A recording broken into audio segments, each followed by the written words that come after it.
Attention, attention. You are listening to a pre-recorded episode of The Curious Realm. Curious Realm is busy traveling the vast void of time and space to find the best paradigm-changing content the universe has to offer.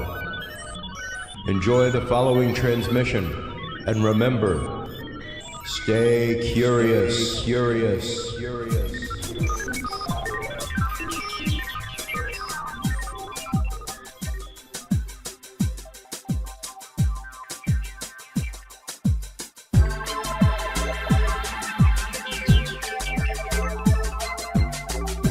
Coming to you from the city of the weird.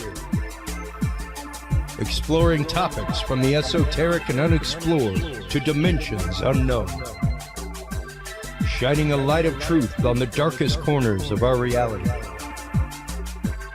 Welcome to the Curious Realm.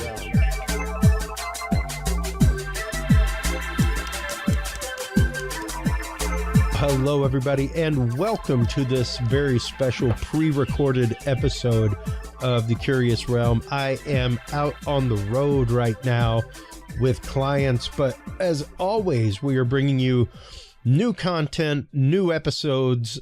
Tonight, in the first segment, we have the pleasure of being joined by our good friend, Keith Seland.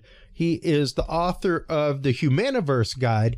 He is working on some new books as well. Welcome back to the show, Keith Seland. How are you doing today? Hi, real good, Chris. Thank you for having me. How's it going? Doing as fantastic. We wane through summer. Oh, man. Summer actively flew by. It was really nice. It's a slow season in my industry, so the faster it goes by, the better it is for me. I was happy that we turned around and it was school time again. So we're I'm slammed right now, traveling all over the place. It's great. Thank you so much for taking the time to come back on, as always, with new information and new research. We've had you on numerous times talking about the concept of the Humaniverse, the idea of, is humanity ready for the cosmic conversation? Are we not only prepared ourselves, but would the rest of the universe see us as prepared for this conversation? You know, what got you into this realm of research to begin with, Keith? Fascination with people, anthropology, nature, how things tick, so to speak, you know, the science aspects of it, but also having to do with the extraterrestrial concept, the ET idea. That's been pretty much of a lifelong fascination, interest. My father, how it started as a toddler.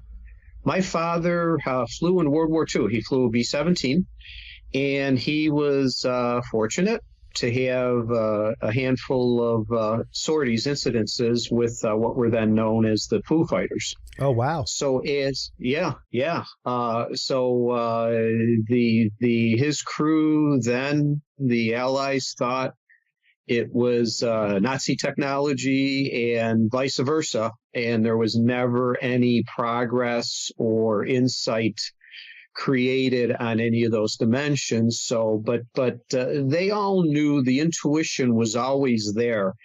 And with my father also, that they knew that it's just, there was things that just didn't add up, that this could be human based or human influenced or constructed or whatever. So now as a toddler, 4 or 5-year-old, I'm sitting there looking, as any child would look up to their parent as, their idol, their hero, so to speak, and him telling the stories about the Foo Fighters and that. So wow.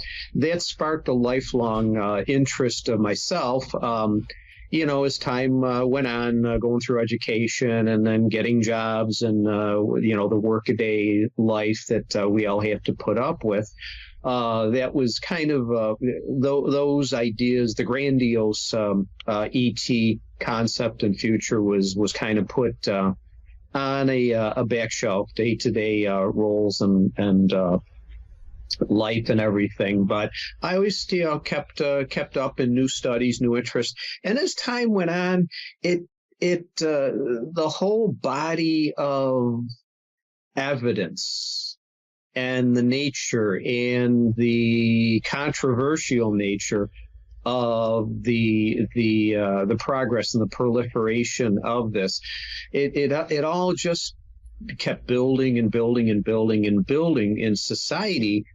And I just kind of eventually, when finally got some more time in my life, started making a new pursuit into anthropology, archaeology, the study of human beings and the UFO, the ET phenomenon.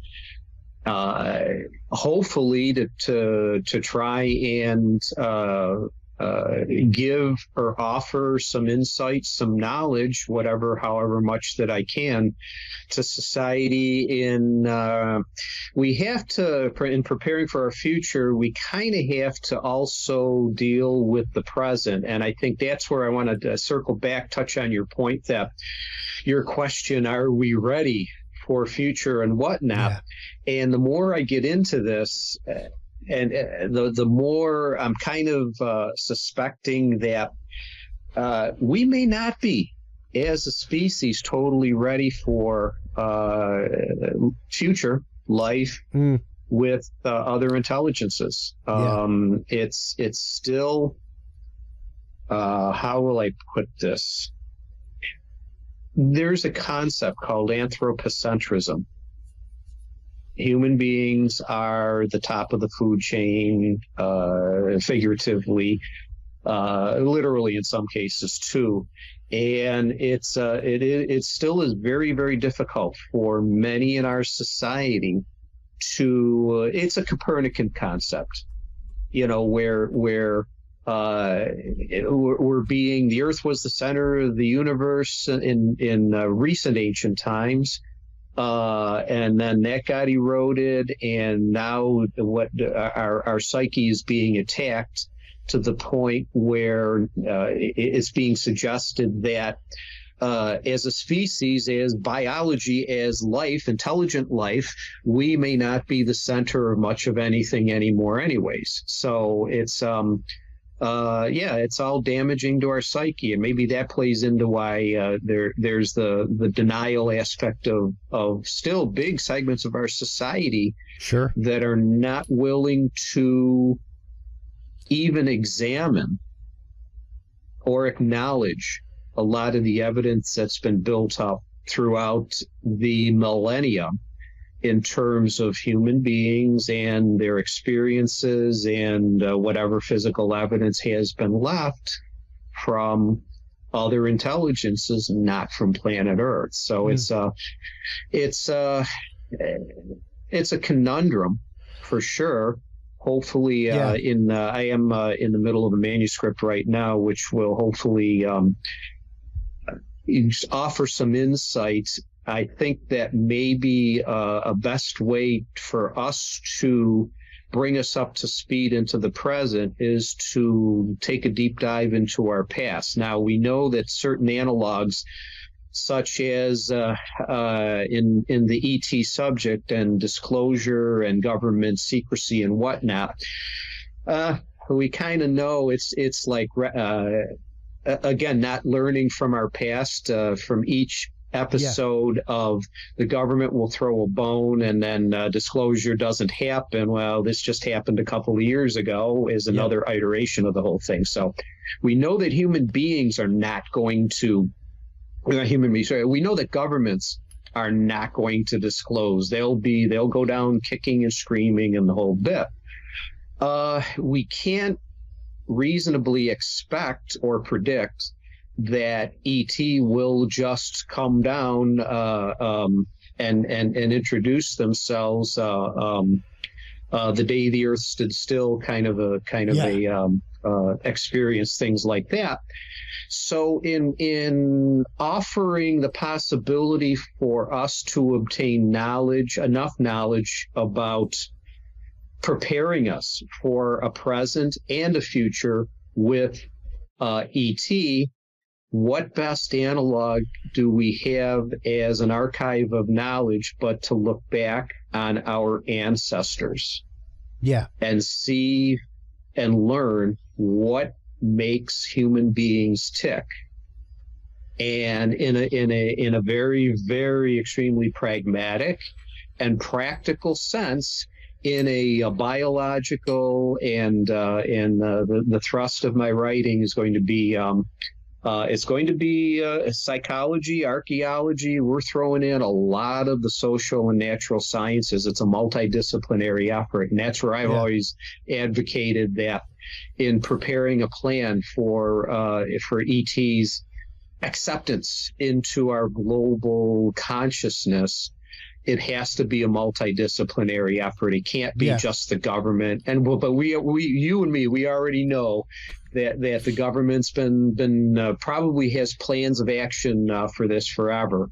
But there's been really no comprehensive plan even discussed in society. There's efforts at the colonization or the business, the economics of space and whatnot, but the relationships with other life forms hasn't really been offered. And it can't be just government. It can't be just certain select scientific research fields or whatever. It has to be multidisciplinary because we're dealing with other life.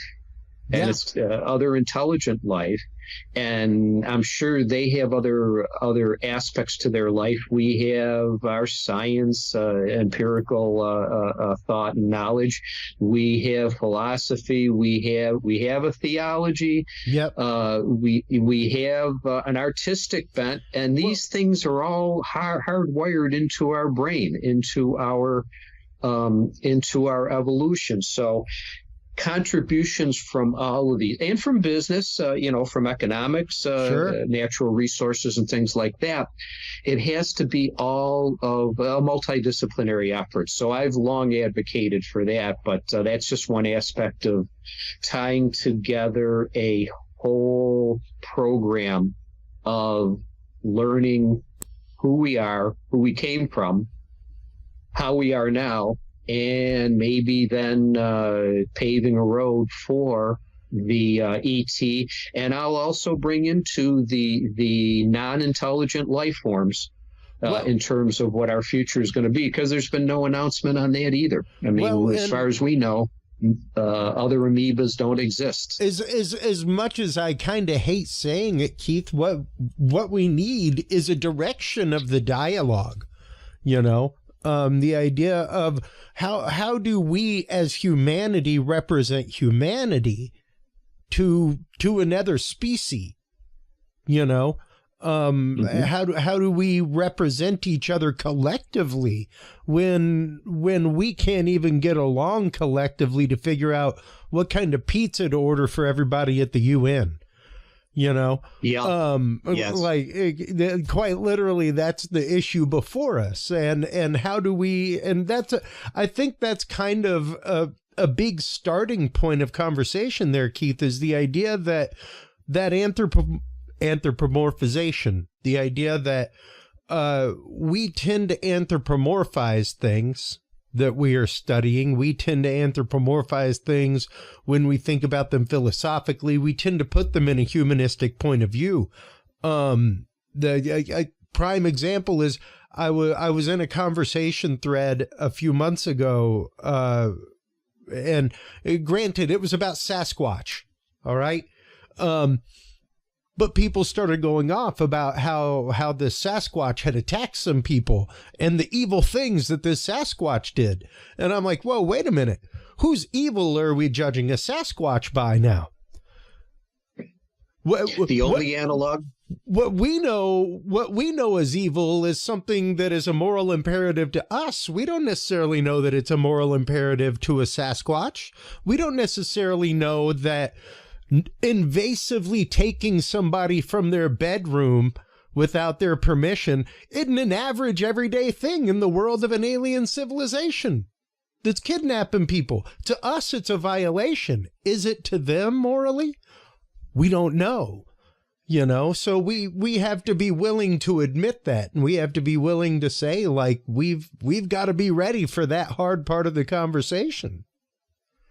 Oh yeah, our thought process, and this is a learning point, Chris. In hopefully my writing that hopefully it'll be published next year. But our intellect is guided by analog, and I mean the only substantial informative analog that we have is the one of human beings. How our minds were, how we became our species, Homo sapiens sapien, and go back one or two Genesis, the last few 100,000 years, how the human mind became aware, and how they and it can be broken down, I think, into a very good.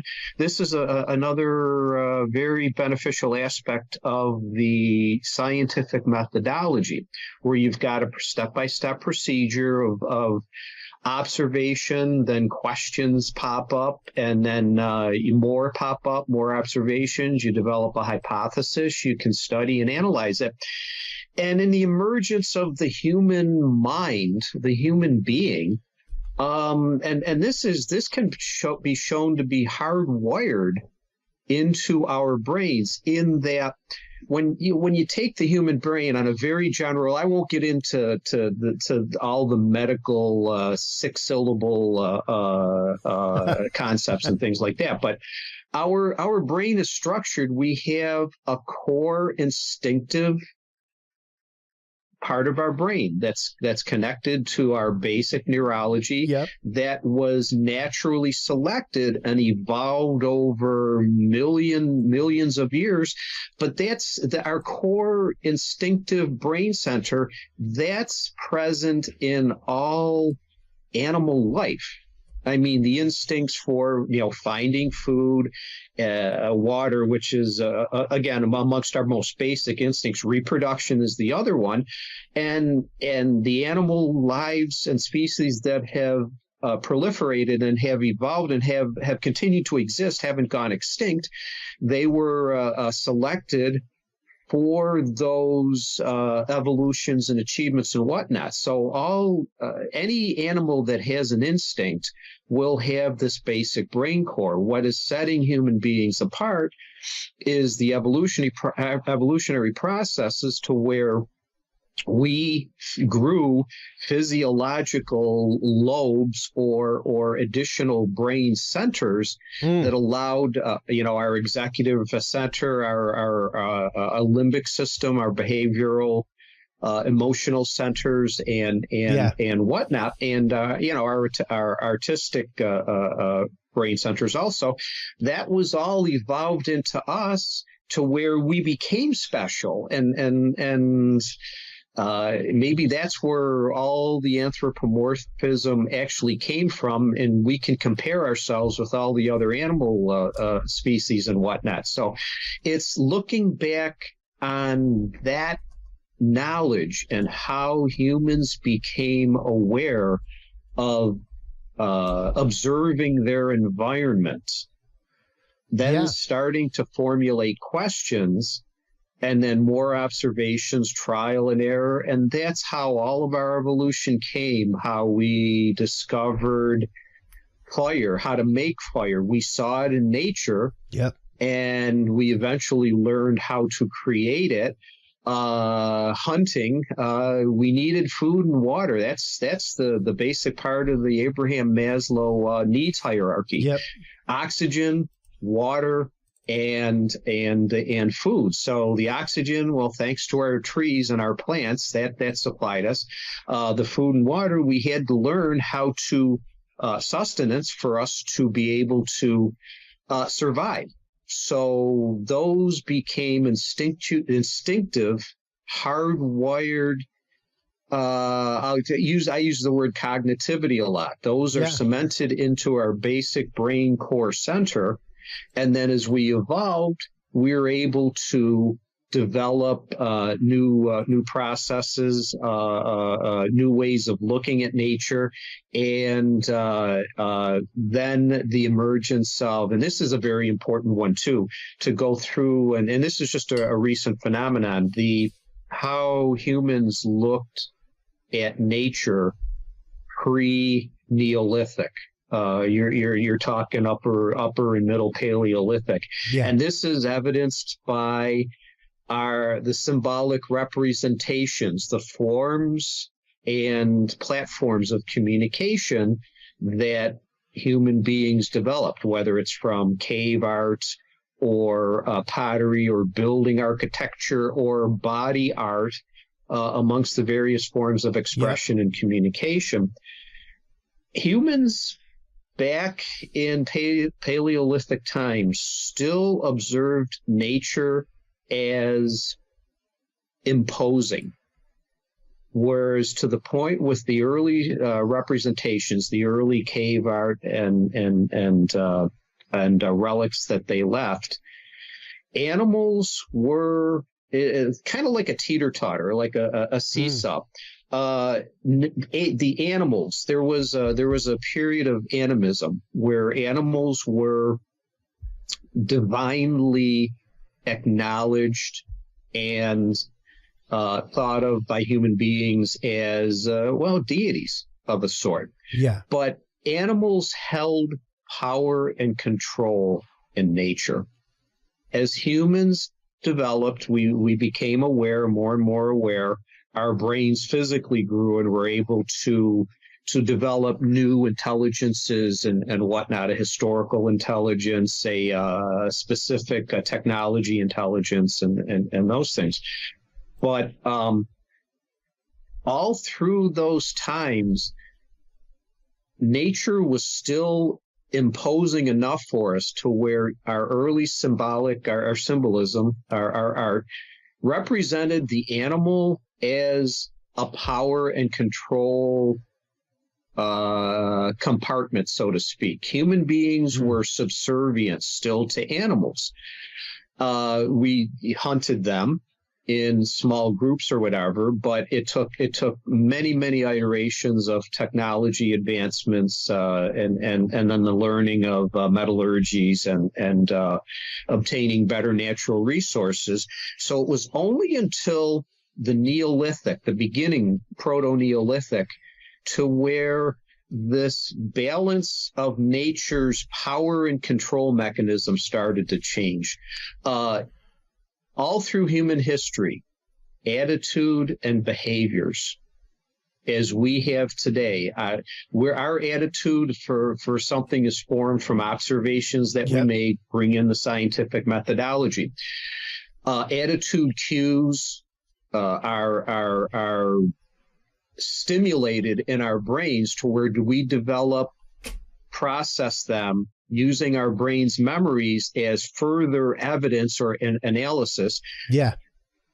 From that become our behaviors. And that can happen in a conversation with another person. You're talking about a subject and they tell you information, you develop an attitude, and then a behavior response often comes from that. Not only as an example, conversations with people, but experiences in nature where on the hunt, the great hunt, so to speak, as through time, attitudes and behaviors of human beings were always present since the time that our brains were just becoming aware of life and where all that existed was the instinctive core parts of our brain. So as we developed through that, the attitudes and behavior mechanism was always present. But what grew from that was, as the Neolithic time started to happen, the great revolutions of thought and of socialization. And those were two of the biggest dimensions where people that were before, they were in small family, extended family groups, and that's still how they hunted and obtained food and things like that. They were able to develop social cultures. And from that was the conglomeration, the beginnings of urbanization, where larger and larger communities. But right at those times, now you've got a different picture of the power and control concept, which is expressed through the symbolism, the representations, the cave art, the rock art, and then the buildings. Now there's going to be buildings made for ceremonial purposes, ritual, another social development, the ritual concept, and residences, permanent residences. And a lot of that was caused by nature and climatology and whatnot. As our climate and ecology became favorable, the food element was not as difficult to procure. Animals didn't have to migrate as far or as frequent. Human beings didn't have to travel as far. And they also then, the growing conditions became favorable for more agriculture. So all of those things fell into place to where the sedentary lifestyle became more and more prevalent. But my overarching point here, power and control. That's where humans, as expressed in the symbolism, started to take more power and control over nature, the environment, and other animals. And as you see, as for the dated symbolisms and that, you see the size of the animals becoming smaller and smaller and smaller, and first represented with more and more human beings in a hunting mode, but then those human beings become larger and larger and larger and larger to the point where when the Neolithics, after the pre-pottery stages had already passed through time, humans were then perceived by themselves to be in power and control. To be superior to the animals that were once larger than them and scarier than them. Exactly. Yeah. I mean, and what they had to hunt, they needed the groups to be able to hunt them. Their technologies weren't as developed enough. And then you throw in Mother Nature with the ecology and with weather and climate and things like that. Those conditions had to become favorable for a lot of these things to have happened the way that they did. Yeah. So this is what I mean when I say hopefully that I can offer some information into the sources of how we became us through the mechanisms of attitude and behavior, which we still practice them today, power and control. Yep. Those were products of our ancestors. Well, and that is something that we speak about so regularly on the show, Keith, is that concept of control, that concept of the push, pull, to, fro of the mind and mentality, and even the idea that our brains are not only pattern searching machines looking for a pattern, because they'd much rather live in a rote pattern of hypnosis, just breathing for you or getting up and walking for you, than actively having to fend for themselves or do something that requires hard survival again. Because we have gotten sedentary, but we're programmed on these millennia of quite literally panic responses to stimuli in the world around us, that lead to anxiety, all kinds of things that we know of individually. But when you look at it as a far-reaching societal issue, it's massive. It's massive. The idea that so many people are caught on a point of panic and standing on a point of panic, when it comes to facing something larger than, like you're saying, unfortunately, I think we have gotten back to a very primordial point of view where now the animal is bigger than us again, Keith. I'd like to throw out to you. I totally agree with that. But do you think that the animal today? I've thought about this for a while. That the animal today now, the imposing animal power and control is the computer. Could be. Interestingly enough, I just did a very large archiving project, and amongst that, sat through probably close to about 40 hours of news footage from Heaven's Gate. And It was very fascinating. Now, this case happened in 1997. Not the beginning of the internet, but the beginning of the internet as we know it. Where it's like a scrollable web page, things like that. It was the beginning of online shopping, all that kind of stuff. And to hear all of this news footage, all of the sociologists talking about these people who are so easily persuaded because all of their friends are online. They don't know how to filter fact from reality. Like these were quite literally societal issues that were coming up in 1997 regarding the internet, and we're still having them 30 years later. We're still having the same issues of people being able to filter fact from fiction on the internet. People being drawn in through predatory action on the internet in order to gain clicks or time. People being radicalized by the internet, and radical mentalities spreading across the internet rapidly. So it was very interesting to see that very early window into quite literally a situation that we deal with on a regular basis now, but it's the exact same problem.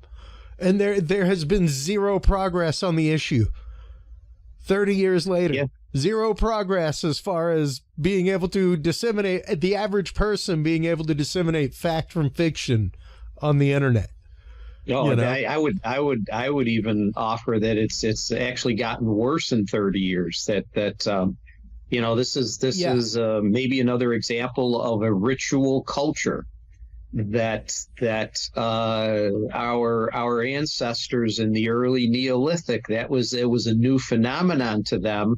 Yeah. The worship, the spiritualism, the development of a proto religion. I mean, at least today we have a lot more knowledge and understanding to know a lot more about how nature works. Back then, they didn't have those things. So this new collection of social bonding, so to speak, and the inherent introduction of politics of a particular community. I mean, when you get a ritual culture, you have to build temples, and then you have the development or the creation of leaders, and the power and control culture. Yeah. To where as the community grows larger, you have to now, that's more complex. You have to start thinking about things like labor industries and food collection, building, they didn't have the knowledge that we do about nature. So when they look up at the sky at day or night or whatever, and they look around them in nature, they still thought that animals were gods, that the Milky Way was heaven and hell, that the sun was a god in many cultures. The moon was a goddess in many cultures. Yep. And these entrepreneurial types, the leader types, developed the mindset to where, hey, this could be an awesome power and control mechanism. So when you try, as I smile here and I try and fit the computer proliferation into the mindset, and I mean, again, my point is I'm trying to portray that our intelligence, our mindset, our cognitivity today, we have to start thanking our ancestors, and it really hasn't changed. You brought up patterns and cycles. Yep. That was the most basic, the awareness period, the awareness epoch of our evolution was when our instinctive brain started growing out into more lobes. We became aware of the patterns and cycles of nature. And with that, the inherent mathematics and geometry that nature also is laid out and provided for us. So they needed a mathematical language. Again, language is a tool for the symbolic representations or whatnot, but the intuitiveness, they had that, and they developed it all along. And the processes of awareness and patterns and behaviors was what started to shape advancements of our species, so to speak, and the development. Sure. And it's not, and I make this point very often. A lot of people have the thought process that it's an instantaneous type of a thing. When you talk about events and things like that, like, a comet ended the last ice age or whatnot. You got to remember that we're talking about time frames here of potentially hundreds of thousands or millions of years. So it's not like to say that our brains grew in 6 months. Well, even to think, and this is the noodle scratcher here, folks, even to think that time for a Cro-Magnon person was the same elapsed time as ours. We gave time, like we modernly gave time its definition, and it's 60 seconds to a minute. Like, time is totally different to the observer. You go to the moon, you need a totally different clock to stay on Central Time. Totally different type of clock if you're on the moon, so it's one of the only things that is actively made up in science. It's the only part of physics that's just total bunk is time. And our biology is based on the circadian rhythm and whatnot. So when you leave Earth, Yeah. Mars, well, you've got an extra hour in there going on every day, and it's going to be different. So that's just right. another, something to learn or whatever. But in the more takeaway subject of cosmology, well, even the idea that though 10,000 years ago, somebody that lived in Texas, where I live right now, experienced time in the same way. Because it is conceptualized, we have different concepts of time between the two of us. But the pattern and the cycle of the sun rising, setting, and the moon, that was one of the most basic observed cycles in what I call the awareness epoch of Homo sapien. We weren't even sapien yet. Yeah. And in fact, I'll give us credit for being Homo, but you could even go back Cro-Magnon. They observed those most basic patterns in nature. Well, and it's because they were necessary, Keith, as opposed to now. Most people couldn't tell you where the sun's going to rise or an approximation of it unless they hunted or fished or planted things nowadays, and even quite a bit of that is done digitally now. But that was because we needed that to live. If you didn't know what the rising of Orion in the fall sky meant, you didn't know where to go hunt. You starved during the winter. You didn't know that winter was coming, that you needed to pull crop out of the ground and get ready. These were things Pleiades and plants. Yeah, these things are quite literally the observations that led to success in life, just in general. So yeah, like they intimately knew the sun, the moon, its course during the day, the way that it affected the world around them, the stars at night, and how they guided them to different animals, to different areas to graze in during the year, all of that. Yep. All part of the what I call the awareness epoch of our progenitor species. Now, to where those then became those are hardwired. Those are part of our basic brain structure.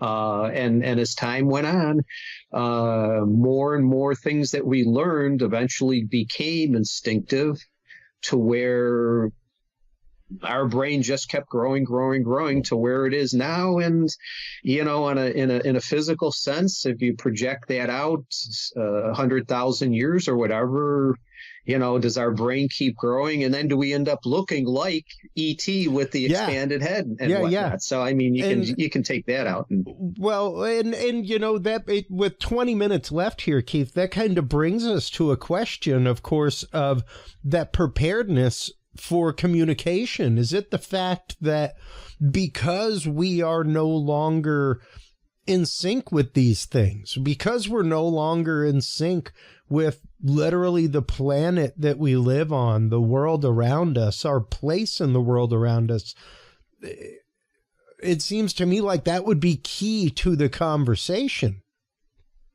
That if we weren't grounded in ourselves as a society and as a humanity and understand the universal need for these things, how important is it for us to get back to that point of human simplicity as a society so that we can have the greater intergalactic conversation? Is that the case, that we have to kind of regress ourselves as a society, so to speak? Holism, cosmology, these terms are in the dictionary. Yeah. But I don't think we really think about them much. Sadly. The new perspective that was offered by all of the astronauts. I'm trying to think of what the term was. When an astronaut would blast off and go into orbit, the new perspective of the Earth, looking down on Earth, as opposed to just looking up in the sky and seeing a very, very sensitive, very alive organism, so to speak. And it was for literally all the astronauts and cosmonauts that have been fortunate enough to leave or get into Earth's orbit or leave it. It's transformational to their lives. Then the concepts of holism and awareness and cosmology and acknowledgement that it's a big universe out there and whatnot. Those things seem to come back. So we have definitions for them, but we're not. We're so. What's the Gen term? Rabbit holes. We're all in our own individual rabbit holes to where we have no sense of either want, desire, or probably even knowledge of being able to hold our environment as extremely important to us. And well, I mean, I'm not ragging in this conversation. I'm not ragging on computers, but if one wants to look into different causes or whatever. Again, holism is looking around you into your environment and whatnot, while a computer is a tool, an instrument where you're just looking down into something. So that's all that I mean by that. But sure. I'm not.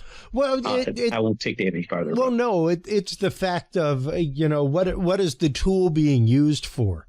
If it's being used to help research cures for cancer. And that's just it. Like, I speak pretty regularly now on behalf of Curious Research on shows.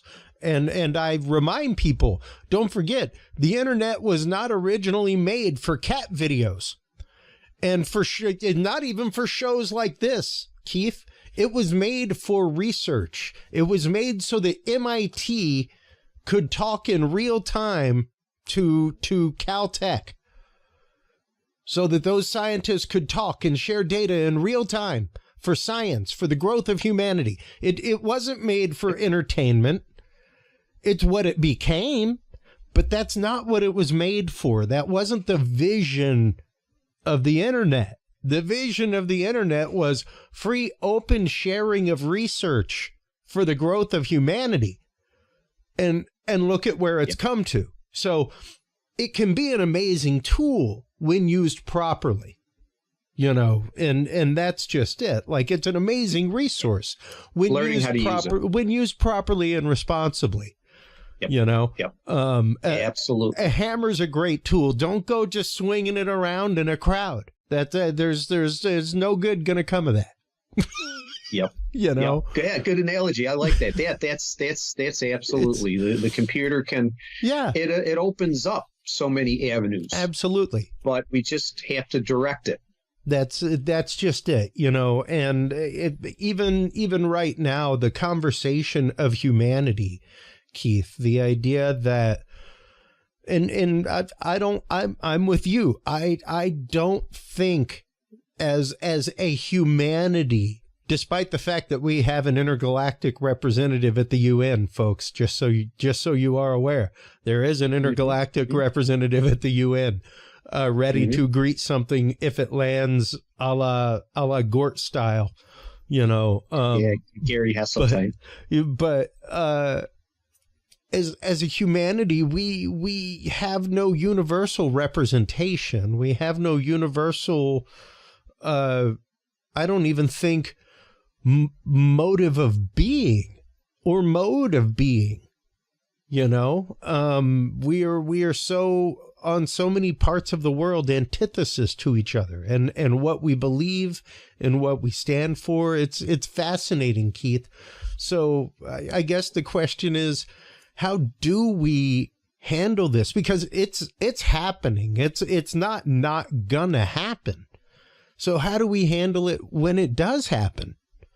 Yeah, that presents some difficulties. I think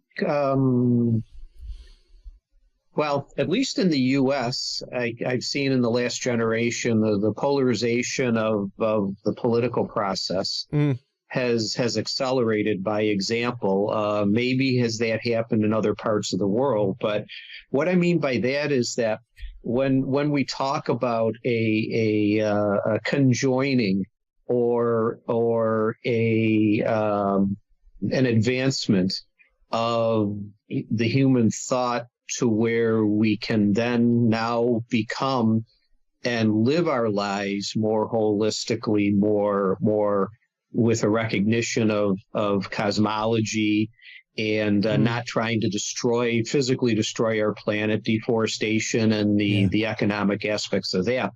But you bring up, and a lot of people, I think their thoughts go very quickly to the concept of globalization. Yeah. And that's why I mentioned politics just a few seconds ago, and that's people somehow have this connection. Oh my God, it's got to be politics. Globalization has got to be a world politic or something. And that's a difficult argument to try and reconcile. That's not easy. No, it isn't. I'll be honest. I'm not one for a globalist agenda. I don't think that there is overall that kind of globalist agenda, the way that people truly think. I think that there are some globalization initiatives out there. But is there an overall, I just don't think that there's an overall like maniacal specter over the globe trying with strings attached to everything. I don't think that that's the case. I think that we have a lot more free say in what goes on in the world around us and in our active involvement in the world around us, Keith. I think it's very Fight Club, the aspect of you choose your level of involvement, and I think. But I think that's. Go ahead. I think that's a fear that people have. Yes, absolutely. That probably a majority is that when they hear that word or that concept, it's oh no, my God, we can't have that. It's got to be, we got to have a democracy, or we got to have a theocracy or whatever. Yeah. It's all, we got to separate the word political away from globalization and hopefully find the course to where nations can be autonomous. Yeah. But have also the thought process where things on a global basis, in other words, the physical things where we're destroying our forests and climate change and things like that. We're all responsible for it. And, that's right. And I think human beings have had a significant input into the climate change phenomena. So we have to be, all of us willing to accept that this phenomenon is being caused by us and that we have to take steps to change that. So that's an example of a global basis phenomenon that we have to come together to be able to. And politically, you've got to be able to put your politics aside. You've got to be able to say that whether you believe in, quote, global warming as put forth by the media or not, folks, to say that humanity and our technology does not impact the world around us is silly. I want you to stop using lithium today. If that is what you believe, that you have zero impact, stop using lithium right now. All mobile devices, anything with a lithium, that means your computer, because it has a lithium battery in it. Every bit of it. Stop using it because you don't believe it has an impact. It does. We have an impact on the world around us. And yes, we need to get a global aspect on that. We need to begin to realize that while AI is scary in some rights, Keith, the one thing I tell people regularly on this show is that Make no mistake, it will be as smart as the average person reading the internet because it's pulling its data from the internet most of the time. So take that as scary as you want. Like, that could be great, that could be horrible, that it's going to be as smart as the average person reading the internet. However, when given specific data pools to go through, a prime example would be last year in January, the Microsoft AI found almost 10,000 viable replacements for lithium, organic compounds. It did almost 10 years of hard lab research in one day. In one day, found 10,000 viable organic compounds that could replace lithium. So these are the possibilities.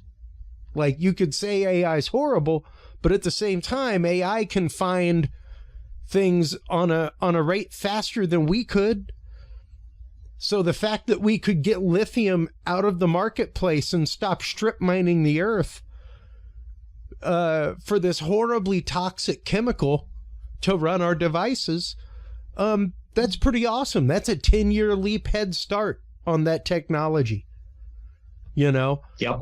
So that's great. Those are beautiful things that, yes, we can take the future and apply it in this kind of way to a global mentality that isn't a globalist regime as people think, but an idea of how to greater represent ourselves as a humanity and as a planet. Yeah, and as you're saying that, the word just came up to me: weaponization. It just seems that you know, a new technology, and you know, we've got to say AI is the current Absolutely. one. It's weaponization is the proto. How do I put this?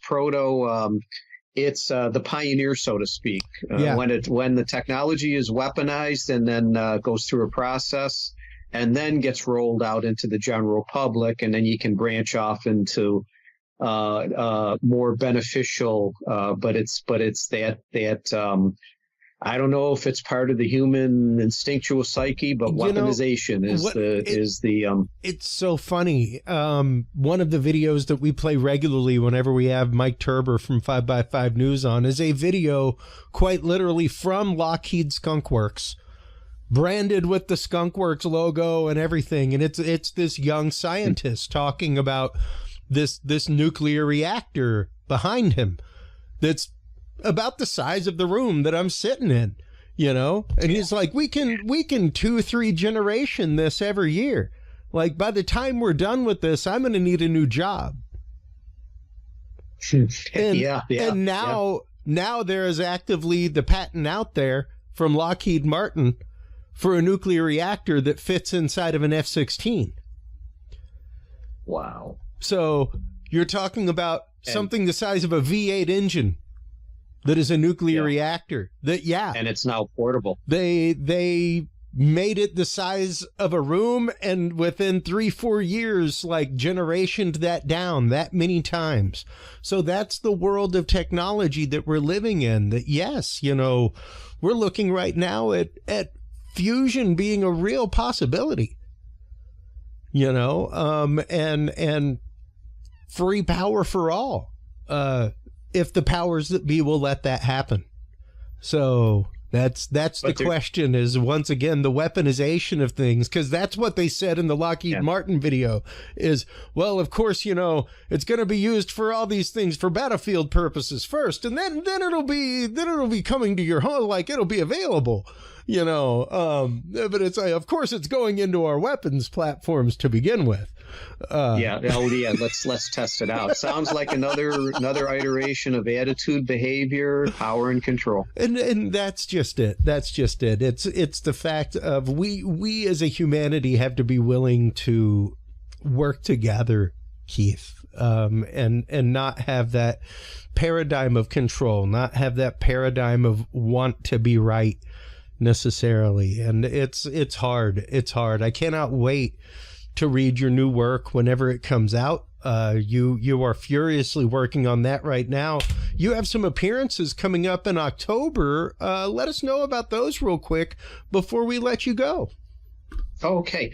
Yeah, I'll be first weekend of October up in Harris, Michigan, Upper Peninsula by Marquette, Ancient Archaeology Conference. I'll be speaking there live. And then a couple weekends later in Baltimore at the 25th anniversary edition of the Mysteries of Space and Sky Conference. So Wow. I'll be doing lectures on Native America and actually a couple of worldwide cultures, some recent discoveries and patterns that I put together. From that, I talk about Serpent Mound, Cahokia, in Göbekli Tepe, Karahan, which I had the fortunate experience of expedition there last year or so. And incidentally, the timing on that was pretty good because the Turkish government, in cooperation with Istanbul University, who has a legal domain on some of those sites, Karahan and whatnot, they have shut down the tourism aspects of most of that. So, yep. You could spin off into political reasons or whatnot. Face it, tourism is a very, very economic driven engine. I wouldn't say Absolutely. for the Turkish government as opposed to maybe Egypt, but that gets in the way of knowledge progress. When tourists, it can, and that's one of the things that we say regularly about the science of Egyptology, things like that, is how much of that is based on tourism, because when you start getting into the actualities of the pyramids and there is no way they're a tomb. I'm sorry. By everything that Egyptology says, there are no sacred scriptures there to get a soul weighed at the end of life or anything like that. So I can't buy the fact that they're a tomb, as Egyptology says. That's yeah. But if they can keep the tourism itinerary going, that's it. That's what they're doing. That's it. I would think the Turkish government is not stepping wholesale into that, but nevertheless, fellow researchers this year have been shut out. Yeah, there's just not much going on there. Yeah, for the time being. So I heard about a few canceled trips from folks that were supposed to be going over there. So I'm sorry to hear that for them. Let everybody know where they can go to keep up with your research, where they can go to get their copy of the Humaniverse guides, all that kind of good stuff, Keith. Okay, yeah, the books are always available on all of the digital platforms and bookstores, Barnes & Noble, Amazon, Apple. And we're making those available. We're doing final touches on my website, the Humaniverse. Awesome. Yeah, you got that up there. So we're putting some final touches on that, so you can follow my updates and appearances and whatnot through that. I've done a couple of YouTube interviews, so we'll have to get those up there. And then cool. I also too, this isn't until next year, May, June, but I'll be part of another expedition with my friend Dr. Robert Schock of Boston University. Awesome. We'll be going down to Peru and Bolivia and Nazca, flying over, and the cargo cults with all of that, and doing some digging and some explorations there. So cool. That and just writing away on the manuscript. I hope to have that done by the end of the year anyways, rough draft for the publisher, and then we'll see what happens from that point. Well, I greatly look forward to getting my copy of that. As always, I love your work. I love our conversation. Thank you so much for the time, Keith. Please do hold the line while we close things out with the audience. All right, Chris.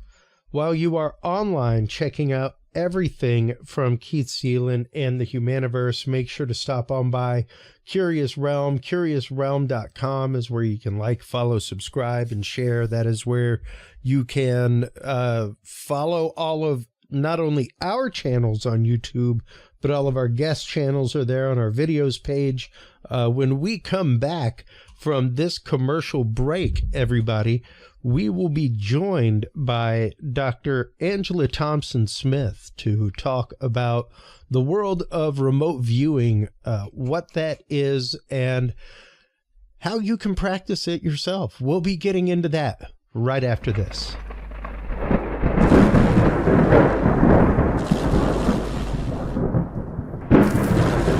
The key to good science is good research.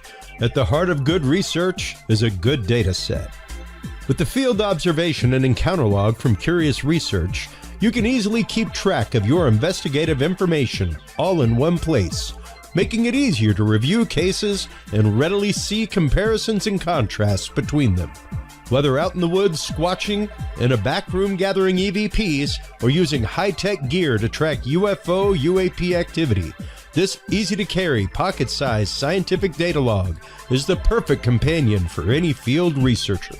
You can find your copy of the Curious Research Field Observation and Encounter Log at Amazon.com or visit the official Curious Realm store at CuriousRealm.com/store to reserve your copy for yourself, your family, or a mind that you want to open. That website again is CuriousRealm.com/store.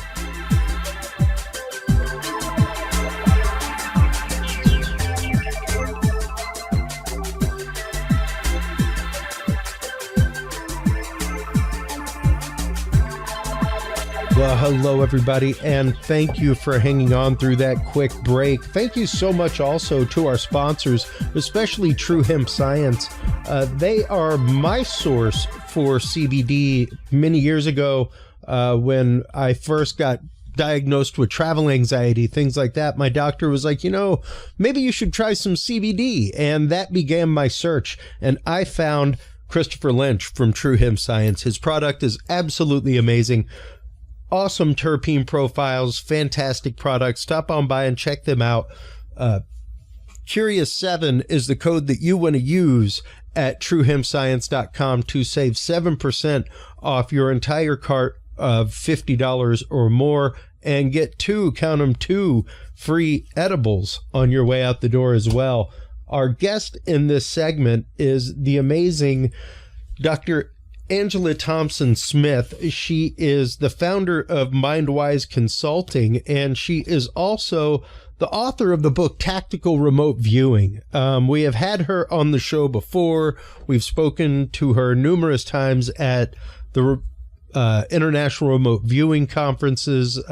She will be at the International Remote Viewing Conference 25th Anniversary Cruise coming up, folks. So if you are going to that, like Curious Realm is, you will be able to see her there speaking. So welcome back to the show. Doctor, how are you today? I'm fine, thank you. Thank you for having me back on the show. I love our conversations because you are hands down one of the people that is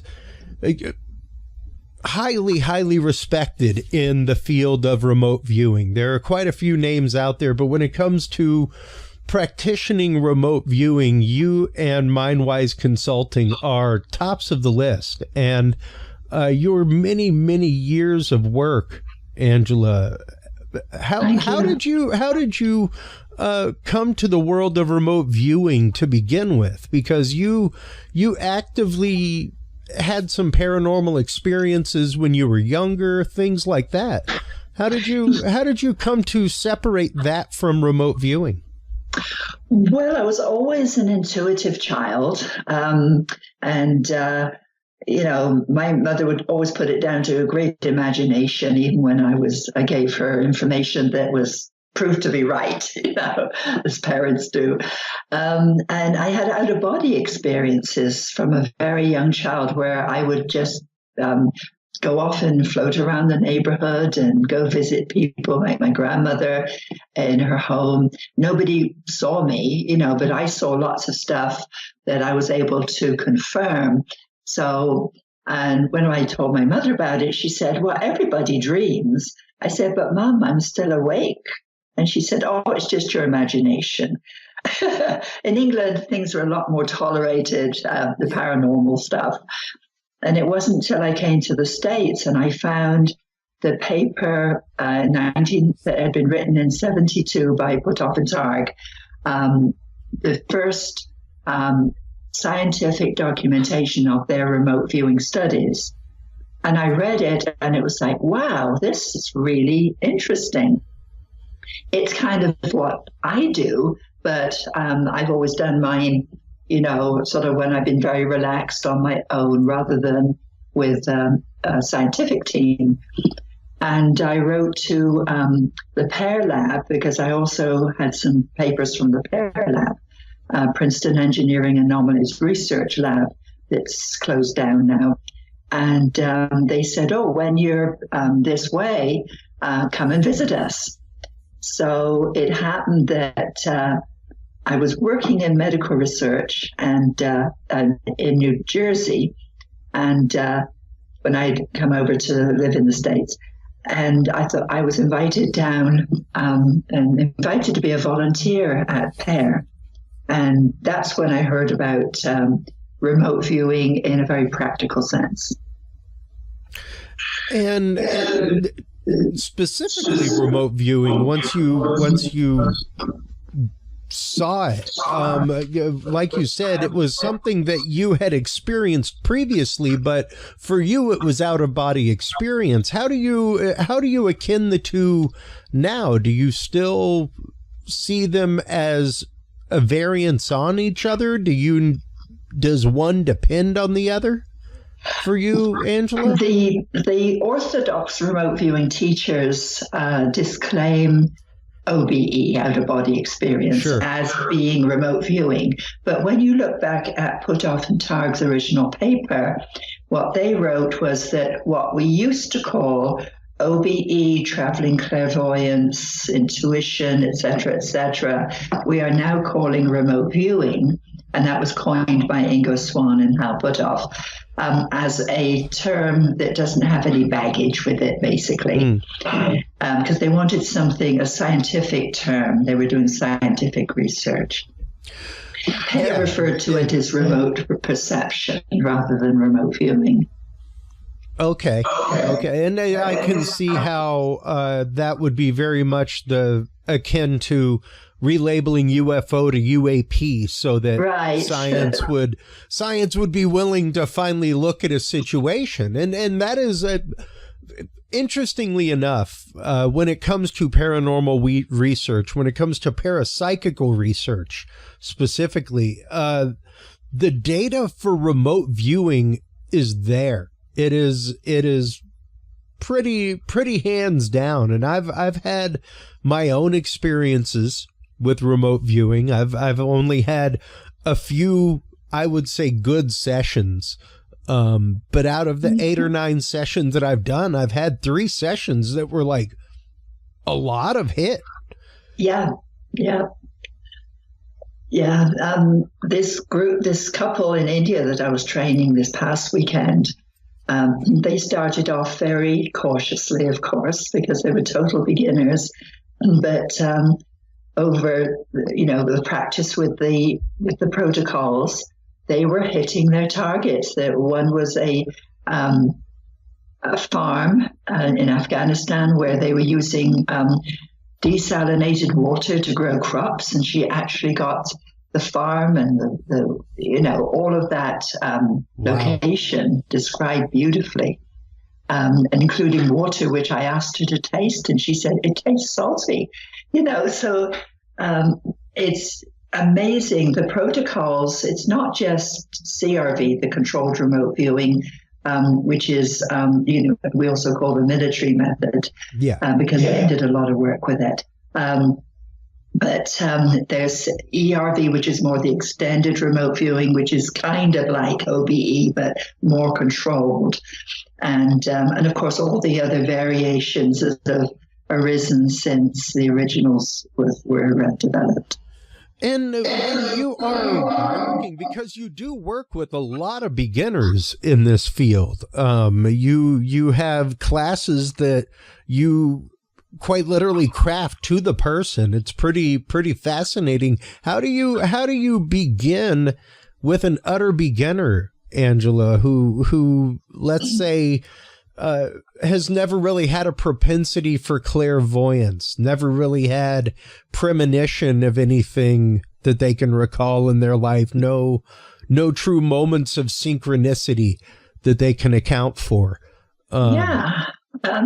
I would estimate that about 60% of my students are newbies, people who are claim to be, have some intuition, but they've never actually formally trained in anything. But there are some others that come in that have had training with others, and they want to expand, and try some new the protocol perhaps from a different angle. Because what I focus on is applications. I'm not just teaching you how to do it, but how to use it.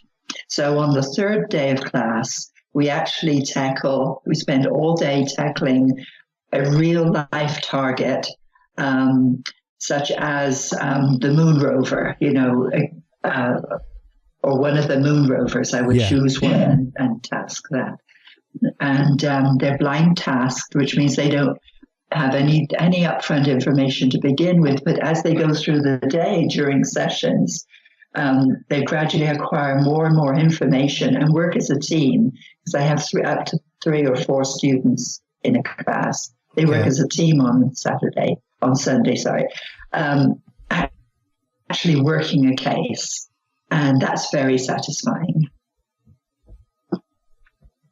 And when you say working a case, how do you begin that process of working a case? Okay, well, I usually choose something that's current. I try not to bring in politics or anything personal with me or anything with COVID when we were going through the COVID thing, because that's just, too topical. Yeah. But say up in Seattle, they had some sit-ins and things in the city center for causes, about local causes that were in the news at that time when I was having a class. So I chose that as their target.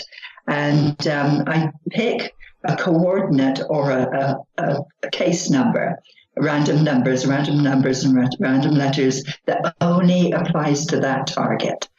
So I go in and I have 2 random programs, a random number and a random letter. So it's like ABC 1, 2, 3. So that's their called the coordinate or the tasking number for that particular project. Then on Sunday, they come in and fresh from doing 2 days of bringing them up to speed with the protocols. And they do their first session of 3 in the morning, where they just do stage 1 or phase 1, as Lynn refers to it, and make sure that all the students are on the same page. They're all looking at the same target, which happens, at least 3 of them are right on, giving the correct, what we call gestalts. Is this an event, or is this land, water, air, man-made, etc., biological, etc. Then they take a break, come back, and they do a second session, which they're doing solo by now. I take them up to stage 4, and I ask them, I say, your gestalts are correct. These are correct, that this is just, for example, land, air, and water. So tell me more about that land, air, and water. So they go in then by themselves. They're doing solo sessions. In different I have students in different countries doing this, and we're working as a team, which is mind-blowing, Wow. you know. And then they come back with their data and they read out their data to me. I document it on white sheets of paper. Normally, if I have in-person classes, the students write out their own data. Sure. Over Zoom, you have to do something a little different. So by the second session, they're really getting into it. And they come together after we've got all the data, and they do a little bit of analysis. So they become analysts for the data. And then taking that, then they go away. And usually I have a non-leading question for the third session where they go right up to stage 6, phase 6. And usually it's something like the target is a meeting with individuals. What would be the resulting outcome of that meeting? Something like that, because they will have already known that there was a meeting, there was already people there. So I work with data they already have, not giving them anything new. Interesting. But give me new data. And they come back after the third one, then we do the same process. And through this process, you basically can not only hone the data that's coming in, but also figure out who amongst the group is better at spotting different gestalts, correct? Sometimes, yeah. Sometimes you usually get somebody that's just spot on. When we did the Notre Dame fire, one student actually said a church, and another student actually said fire during their session. So, but I don't. I'm not in the position where I'm picking out people who are good at it, because they go back into their own community and then join up with others, to do remote viewing.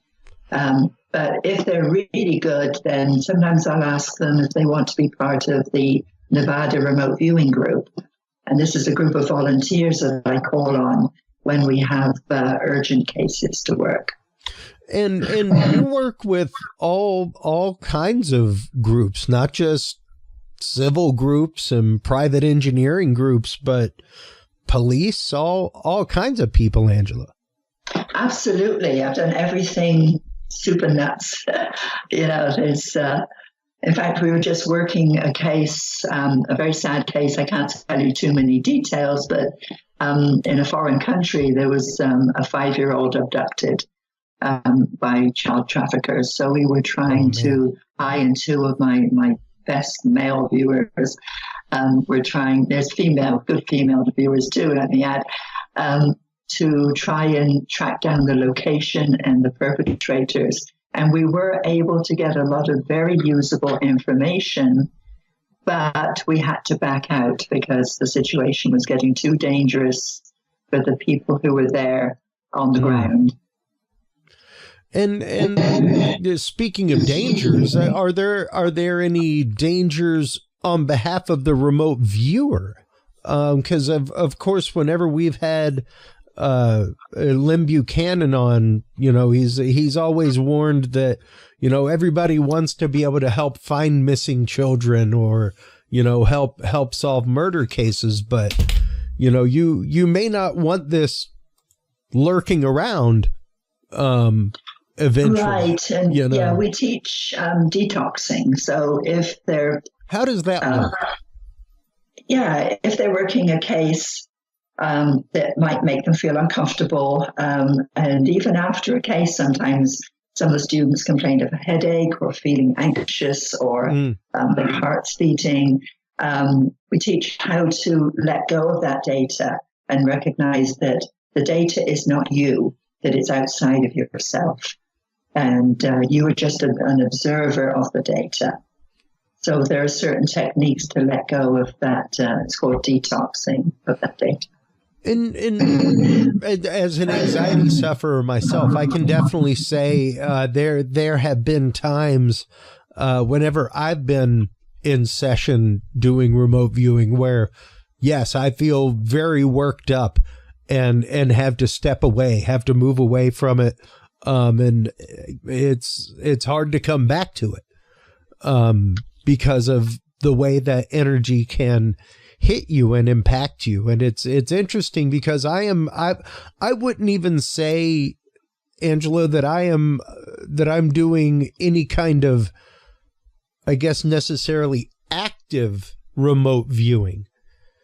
Most of what I'm doing, I guess, I would look at more as passive, where I am observing things, watching things, not trying to poke or prod, I guess, so to speak. Yeah. And on the whole, practice targets are meant to be very neutral. But when you get into actual operational work, you do come across some situations that can be a little, the modern word is triggering. And I don't try not to use that because it'll come and go. But there are, and I'll tell you a funny story. When I was training with Lynn, because I trained with Lynn and Paul Smith. So I did one target with Lynn and one of his graduate students. This was at his location in Alamogordo, New Mexico. And then he gave me another one. He said, just do this one. And he gave me an envelope with the picture inside, target picture, which was sealed with just the coordinate number on the front. So I sat down in a corner there with my paper and pen, and I started working through it. And I got that there was, as I got more and more data, it was appearing as that this was an animal up a tree and was being beaten. And I thought, Lynn wouldn't give me a target like that. I was starting to get very anxious about it. And I worked it through to the end. And I took the paper to him in my session and I said, Lynn, what did you give me? He said, oh, it's just a regular target. And I said, well, I'm getting very, very anxious here about this target. And I said, I'm getting that there's this animal and it's tied up with a rope to a tree and it's being beaten by a young Asian boy. And so I said, I need to open it and get the feedback, please. And what it was a children's party with little Asian boy beating a piñata in a tree. Oh my God. Oh my gosh. Yeah. And I remember very distinctly, when I was given my first target by my monitor, she sent me coordinate. That was it, via text message.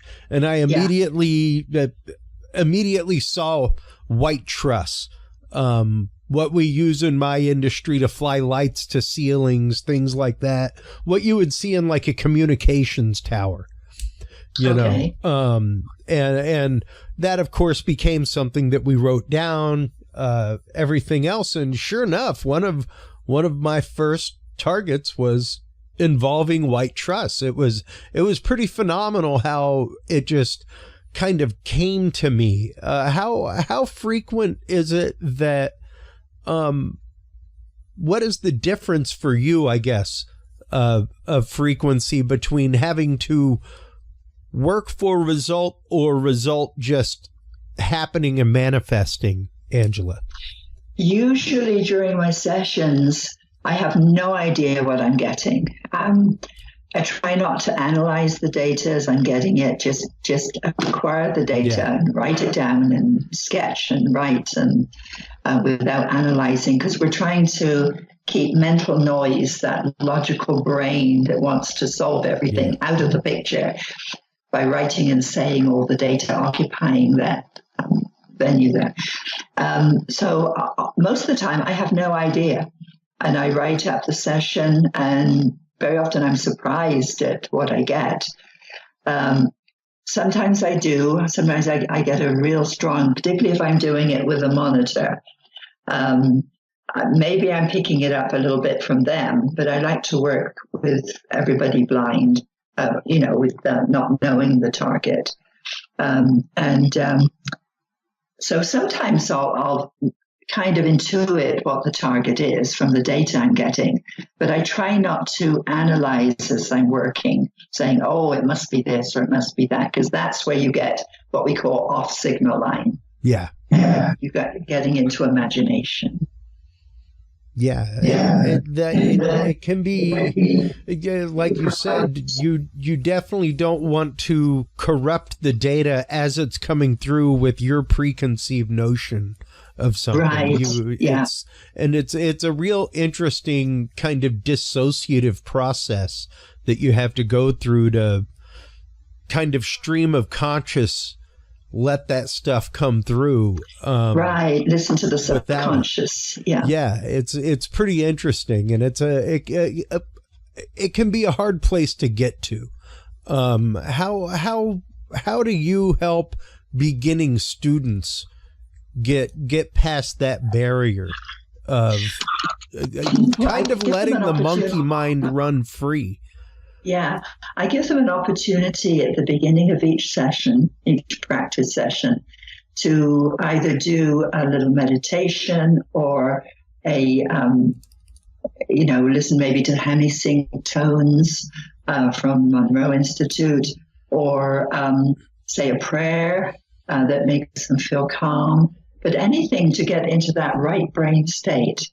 I call it getting in the zone for myself, because I've trained in Buddhism, and I've trained in shamanism, and as well as remote viewing and paranormal stuff. So I can easily sit down and in a few minutes get into that stage or that phase or point where I'm, detached. Yeah. And then I know when it is, and then I can sit down with a pen and paper and just work through it and stay focused. And at what point do you begin that, I guess not the detachment, but at what point do you begin being able to be an open channel for that information without corrupting it, Angela?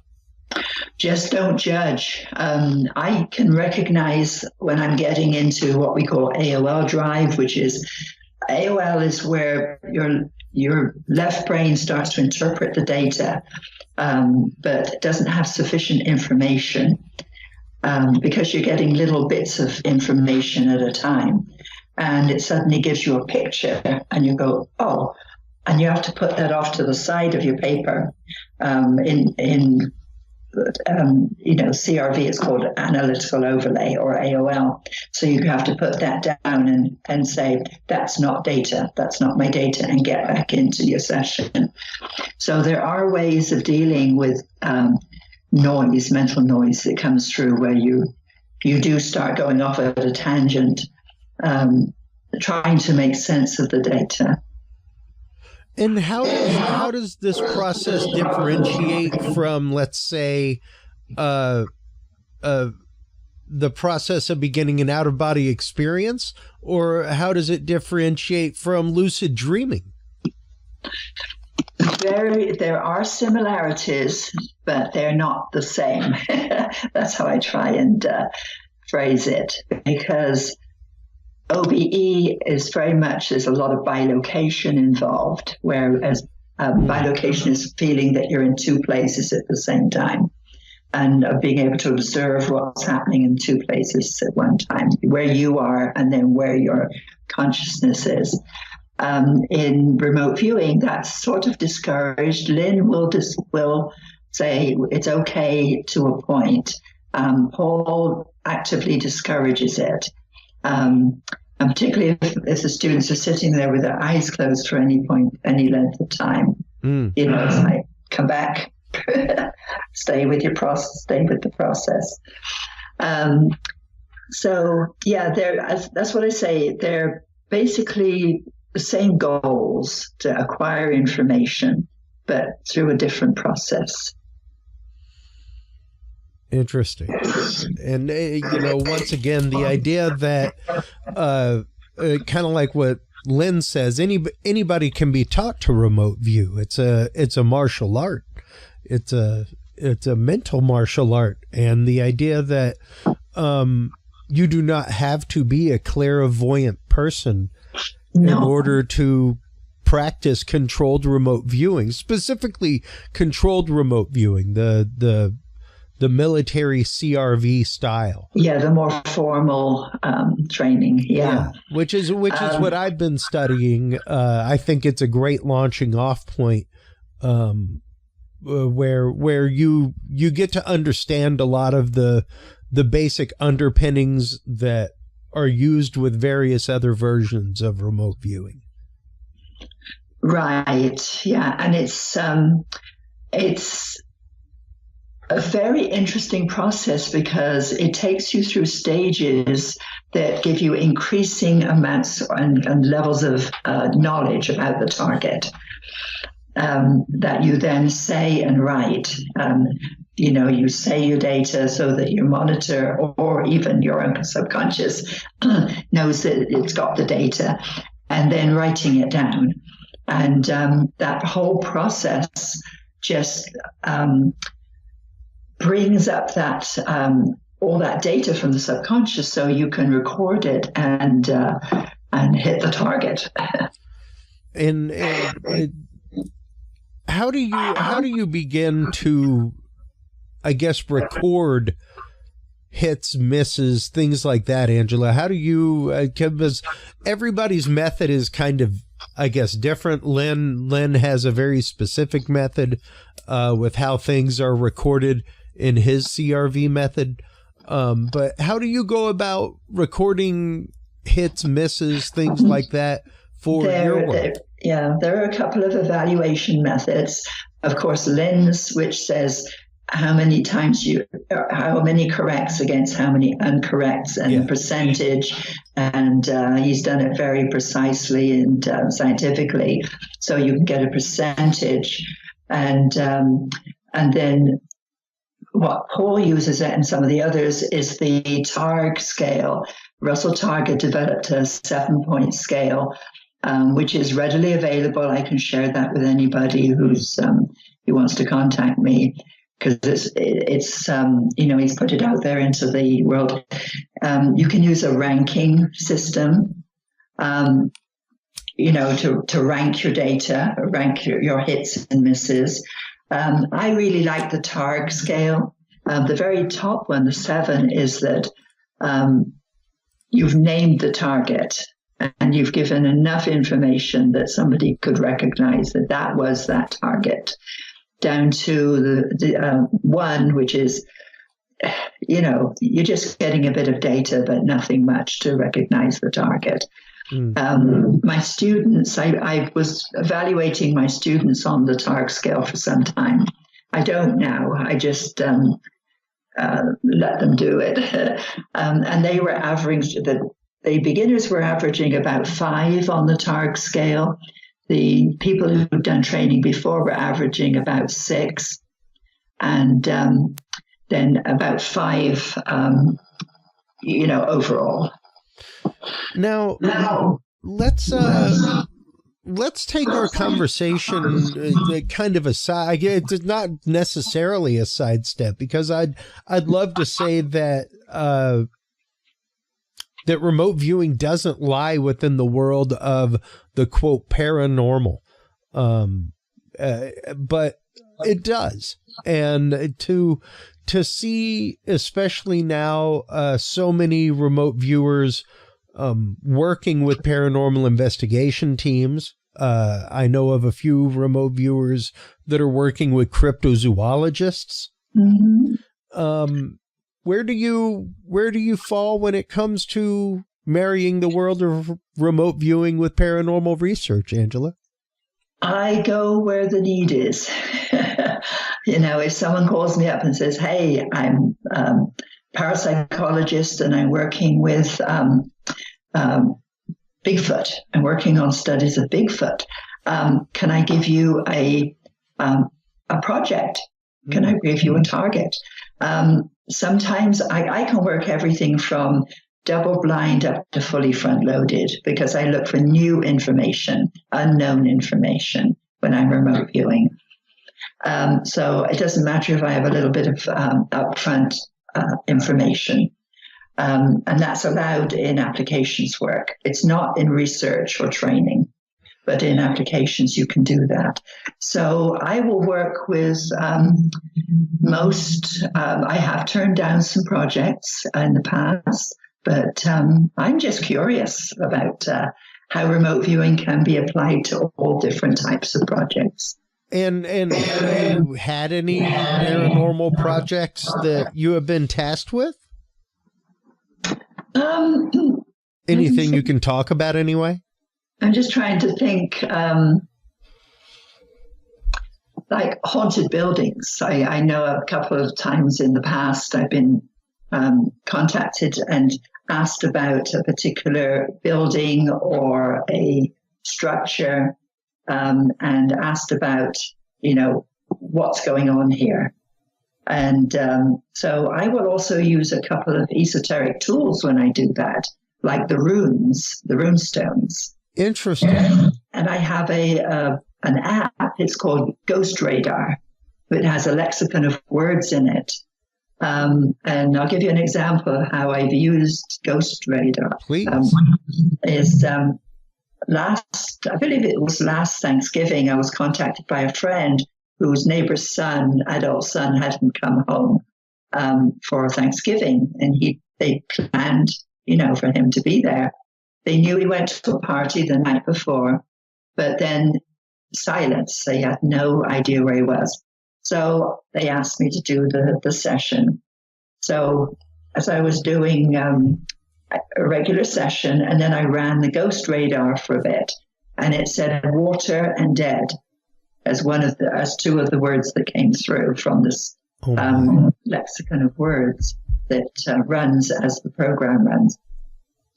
So I wrote it up, and I said, I'm sad to say that one of the deductions I'm making, and you don't try not to make deductions, but one of the results from the remote viewing is that possibly this young man is past and he's in water somewhere. And it turned out that this young man had attended a party the night before and left and walked back to his vehicle, was attacked, and was killed and thrown into the river, which was where they found his body. Wow. So I have no problem with using esoteric tools when I'm working remote viewing. And I ask because I would think that the two almost go hand in hand, and it was interesting last year at the remote viewing conference to see I'm trying to remember who it was who came in and spoke about it was Joshua from Hope Paranormal. Came in and spoke about using remote viewing in paranormal work. And it was interesting to hear that. And I'd seen numerous communities online where people were viewing very specific instances of cryptid attacks, things like that. And I don't know what to make of that myself. But it's always all remote viewing is speculative. Yes. Because until you get feedback, you don't know what you've got, and you just get the data and send it off. And sometimes you have to wait years for, like with the rings, when I did the Rings of Saturn project back in '94, I had to wait until I know it wasn't an anomalous one, but had to wait until the Cassini probe had got to Saturn and sent back information before I got feedback. But I believe that there is feedback available for almost all remote viewing. You just have to wait for it for a while. And with that in mind, what has been the most interesting remote viewing project that you have been personally associated with, Angela? I think the search for Amelia Earhart has been the most interesting for me over the years, because I was tasked it twice, once by an engineer back in the 1990s who was actually looking for her plane, the Electra, and also for her co-pilot, Fred Noonan. And where was she, where was he, and where was the plane? So basically he was just looking for the plane, but I got a lot of data which pointed to her being captured by the Japanese and imprisoned. I gave that to him and he said, well, that doesn't help me find the plane. Even I'd given him a lot of location data. And then many years later, I got tasked again. And again, I brought in other remote viewers now, the Nevada Remote Viewing Group, these volunteer groups. Sometimes we get some money to pay them. Other times they are just pro bono. They found out that, from the data that she was held by the Japanese, that's, interesting work that's coming out now about it. They even drew the cells. The viewers even drew the cells which matched the cells on Saipan Island, where it was claimed she was held prisoner. Recently, we've had some insight into that because some researchers went to Washington, D.C., to the Navy archives and found documentation that said that they knew, the Navy knew, that she was a prisoner on Saipan Island. And she probably died there. Wow. Yeah.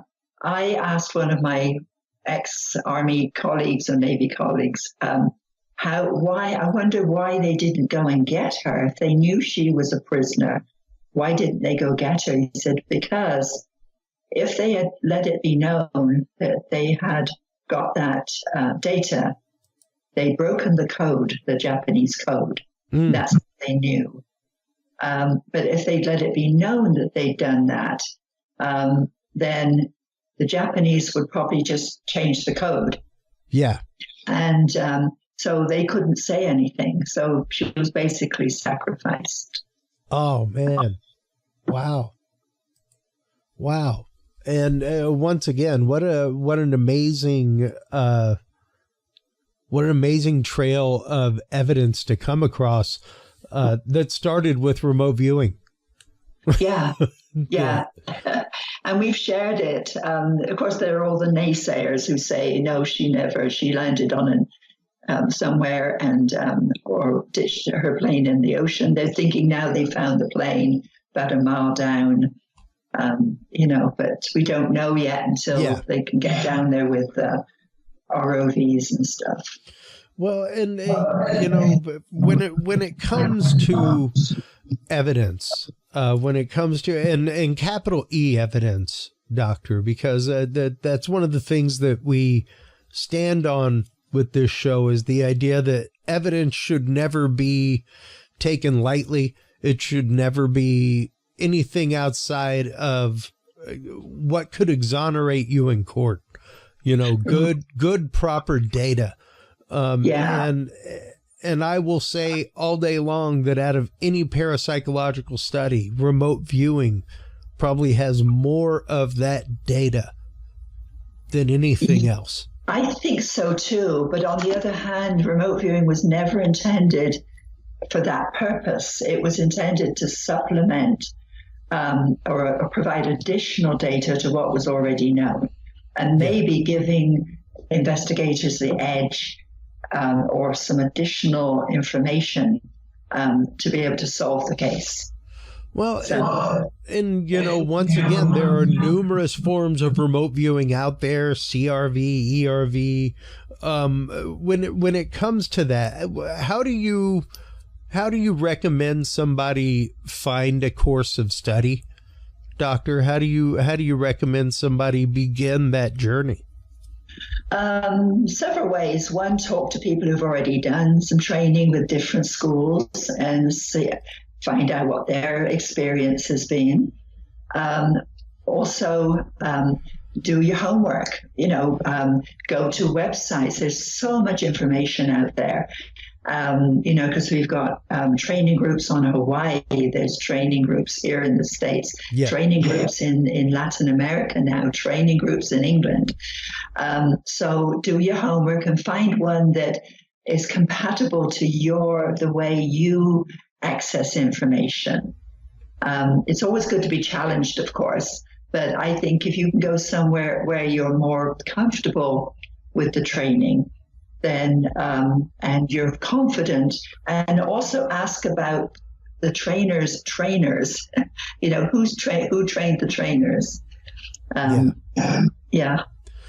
And of course, when it comes to finding a school, training with somebody, things like that, a lot of that comes to personal trust, and looking up, like you're saying, doing your research, studying on somebody and the type of work that they do, So what advice do you have for anybody looking to further their education with new types of remote viewing? I would point them first to IRVA, the International Remote Viewing Association, which I and a group of folks helped start in 1999.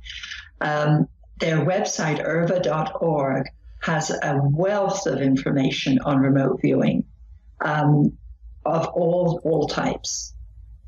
There's a new group come out now. It's called the Center Lane Project, and it's really formed around the original remote viewing guys, the military guys, who didn't want Ingo's work to get lost in the shuffle.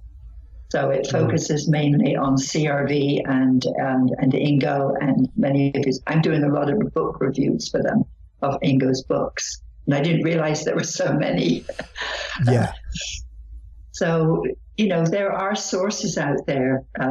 IRVA, there's the PA, there's SSE. Lots of organizations you can go, and they all have varying levels of ranging from scientific to anecdotal. I don't like to use the word evidence, but information about remote viewing and its uses.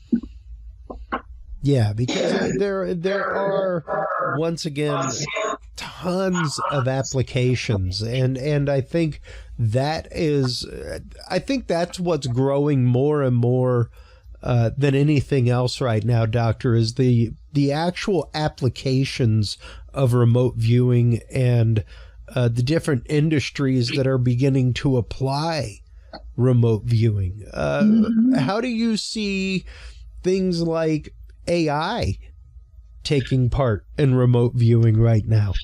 I used to feel very nervous about AI. And then recently, Cindy, forgotten her last name, Cindy Miller, she gave us, gave IRVA members and others two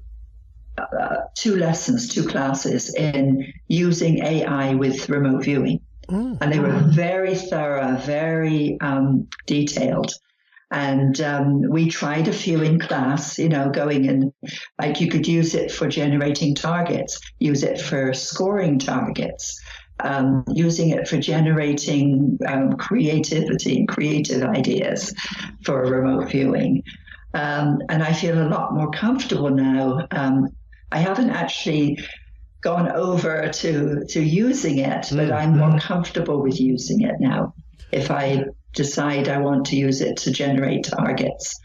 But she showed us how you can put in your session summary and ask AI, please produce a graphic or a picture target of this data.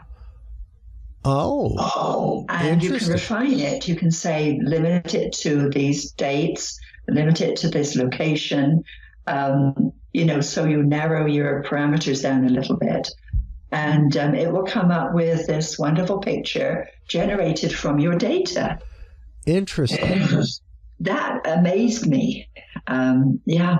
Wow. And that is a fantastic use of AI for and then you can remote compare viewing. that picture then with the targets and see how close you got to the target. Well, and for that comparison, and also one of my favorite AIs is psy-summary. I absolutely love it. It only pulls data from the pools that you give it. So let's say I wanted to do a scholarly research paper on liver enzymes. I could give it 85 articles on the internet. Yeah. Or PDFs from the National Institute of Health and feed them in there and have it give me 1,000-word summary with 5 bullet points. Wow. So, to be able to feed psy-summary even your repetitive data on a similar target, or if you're doing multiple sessions on the same target, to be able to cull all that data together. I think there's a lot of potential for it. It isn't always 100% accurate. Oh, sure. Well, and neither is remote viewing. That's what I would kind of say about the psy-summary, is that at that point, it's literally only working off the data field that you're giving it. So it's not pulling anything. Like if you're giving it 5 days of repetitive data from viewing sessions, you could possibly find some really good nuggets in there that maybe even a good monitor missed out on. Yeah, I think so. Yeah.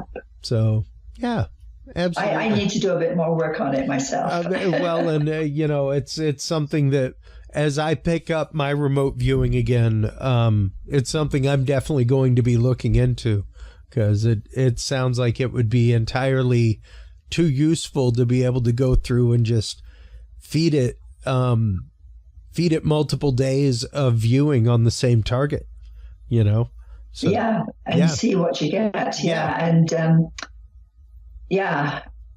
I think there's a potential for it, a good potential for using it within remote viewing. Yeah. But I'm not quite there yet myself.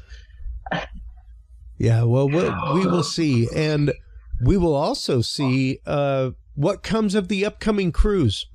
So I can't wait. It's going to be super fun. I look forward to seeing you again in person. Thank you so much for taking the time today to sit back and just casually talk about a very deep, thick topic.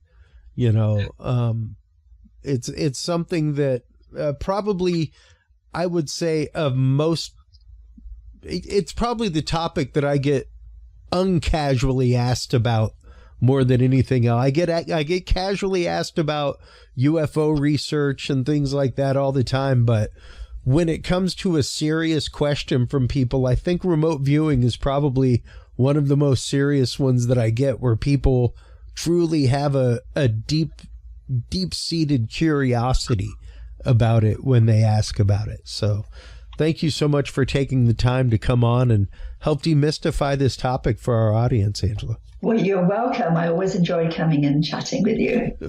Let everybody know where they can go to find out more about your work, where they can go to buy your books, of course, other than our store, all that kind of good stuff.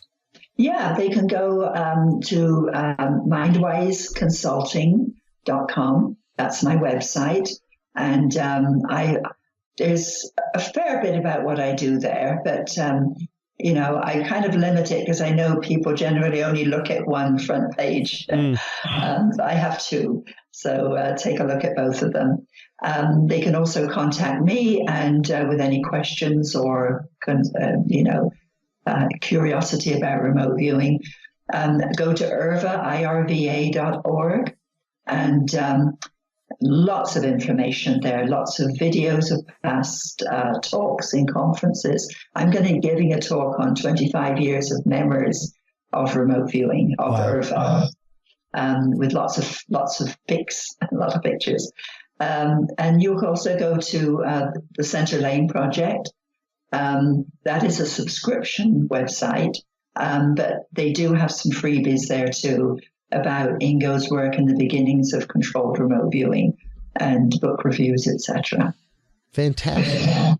Well, once again, thank you so much for the time. We greatly appreciate it. Hold the line real quick while we close things out with the audience. While you are online checking out everything from Dr. Angela Thompson Smith and MindWise Consulting, everybody, make sure to stop on by Curious Realm. CuriousRealm.com is where you can like, follow, subscribe, share. That's where you can find the show. That is where you can also find Curious Research and our brand new observation log. If you are a paranormal researcher out in the field, make sure to get your copy of the all new Curious Research field observation and encounter log to get all your data as it happens in real time. Thank you so much, everybody, for tuning in this evening. Thank you so much for your open hearts, your open minds. It is that makes the conversation possible, and without the conversation, humanity does not march forward. So remember, take care of yourselves, take care of each other, and stay curious. We'll talk to you soon. Bye-bye. Thank you for tuning into this episode of The Curious Realm. Stay tuned for more guests, forbidden topics, and hidden truths. Follow us on social media by searching Curious Realm. To download the official Curious Realm app and view the Knowledge Vault, or become a sponsor of Curious Realm, visit our website at curiousrealm.com. Curious Realm is available on your favorite podcast and video services, curiousrealm.com, as well as KGRA Radio, APR TV, and the official Curious Realm app for Roku devices. Curious Realm is a proud member of the Ground Zero Media and Aftermath Media family of podcasts. For more great shows and members-only content, visit aftermath.media today. Thanks for listening. Stay curious, and remember, the other side is always watching.